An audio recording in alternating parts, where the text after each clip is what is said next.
What's happening, guys? Welcome again to the Plant Power Academy. Today, we are going into training fundamentals, understanding the training priority pyramid. Now, I speak about this a lot. Again, I believe that a lot of this can overlap into many aspects of your life. But today, of course, this video is specific to training. Now, here's what the pyramid looks like. This is where some people can get quite confused, is that the most important elements we put at the bottom and the things of least importance at the very top.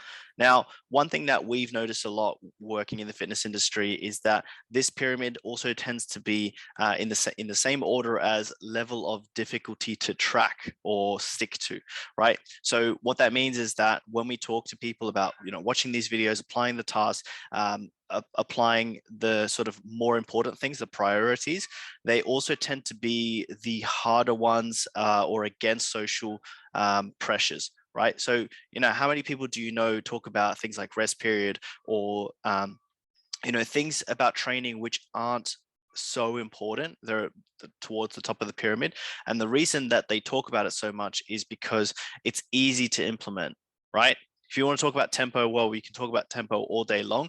Now, if you're not understanding the most important aspects of your training, then tempo is not going to help you at all.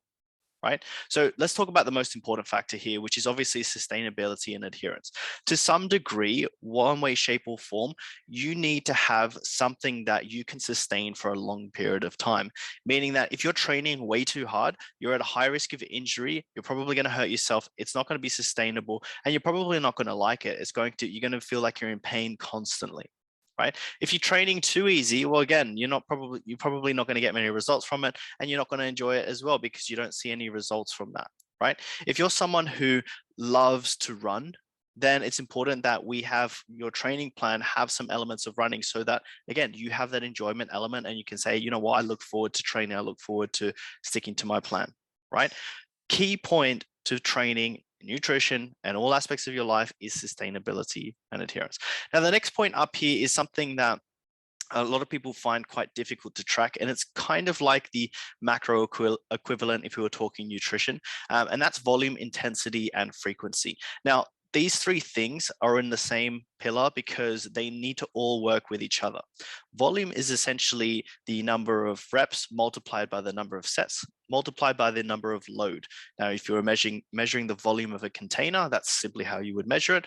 The height times the width times the length, right? That's how you figure out the volume. And that's the same thing when it comes to training. When you're lifting a particular weight, well, how much is the weight in kilograms or pounds or wherever you are, multiplied by the number of sets, multiplied by the number of reps that you performed, right? Volume doesn't really mean too much without actually talking about the other two as well. Again, they all need to work with each other. Intensity, how close to failure are you actually pushing yourself?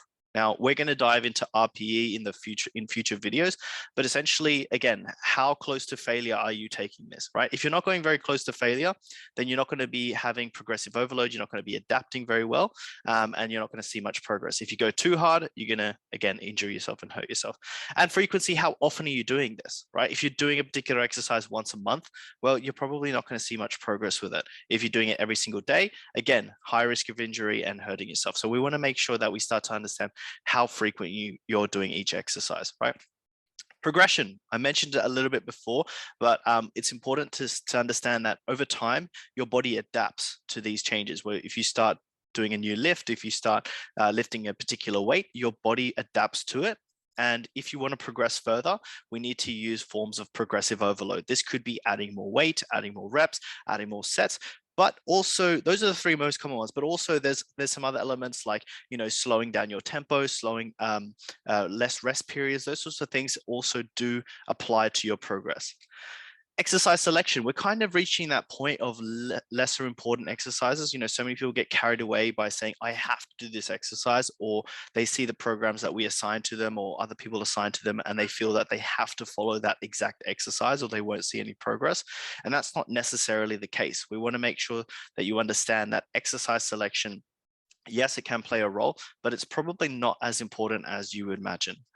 Rest periods. Now, again, I spoke about this just previously, but understanding that we will dive into future videos on understanding the exact science behind rest periods, but just note that if you just feel your body and you understand your body and you say, hey, I'm ready for my next set, that's probably going to be far more important than breaking down and analyzing single scientific every single scientific article that you read on rest periods, right? Last but not least, well, last and least is tempo. Now, tempo is broken down into sort of 4 parts for most exercises anyway. The first part of the tempo is literally just holding the weight in position. So if I use a squat, for example, it would literally be just me standing up with the bar on my back. The eccentric would be the down phase. That's the second part of the tempo. The third part of the tempo is the bottom part, so me holding a squat at the bottom. And then the last bit is the concentric, so on the way up for a squat. Now, we'll break that down in future videos, but tempo essentially means we'll be breaking it down into those 4 parts and understanding how much time we're going to spend at each part of the tempo. That's it for this video, guys. Just so you can understand how training is going to work, I do have some very, very simple tasks for you to crack on today. Identify the priorities within your training. Now, what this means is that if you're someone who's focusing a lot on rest periods or tempo, as I mentioned at the start of the video, you need to cut that out and you need to realize that there are higher priorities that you need to stick to. Again, adherence and sustainability. If you're not doing exercises that you to some degree enjoy or are getting results from, then you need to reevaluate where your priorities are, right? The second point here is create a training events in your calendar. This has been absolutely game changer for myself and for a lot of our students, is actually assigning the workouts that you are doing or the physical activities that you're doing into your calendar, similar to how you would with a meeting. If you're a busy professional and you've got meetings booked in throughout the day, then you schedule them in and you make sure you don't miss them. The same thing needs to be applied to your training. So what that means is that what you will do in each of these sessions. So you need to put down, for example, the event. I've got chest and triceps, for example, on Monday, right? That's just an example, just so you get an understanding there. And I know that I'm going to train from 8 a.m. to 9 a.m. So I know I've got an hour, maybe give it a bit of a buffer as well, so you can get to and from the gym. And that way you can say, this is the time that I'm training, no one's disturbing me, I'm not distracted, and I'm focusing on my training. The other part here, as I just mentioned, is how long each of the sessions last, right? One key element here is that this applies to all physical activities. So if you're going to the gym and you're doing the training plans that we've assigned to you, or if you've got like, let's say squash practice or football practice in the evening with your teammates, right? You block off that time as well. You say football practice Wednesday from 7 till 9 p.m. Cool. Again, it's blocked off, it's set in my calendar, and you become way more accountable for that. That's such a game changer, again, to a lot of our students, and make sure that you do this today or as soon as possible. And the beauty of having technology is that you can just jump on your smartphone, you can set it recurring, and it's done. Now, quick side note here, again, still a game changer. Once you've booked this into your calendar, you can simply drag and drop things as needed. So if you're training Monday, Wednesday, Friday, for example, and all of a sudden a meeting comes up on Monday, well, all you have to do is drag and drop that workout to the Tuesday, same time, and you're all set, right? And that way you haven't been lazy, you haven't blown the event off, you've literally just moved it and assigned it to a time which is going to suit you better. Now, don't get into the habit of, keep doing this and pushing it back, right? You need to actually stick to the plan and say, hey, this is the day that I'm training, this is the times I'm training, this is what I'm doing, right?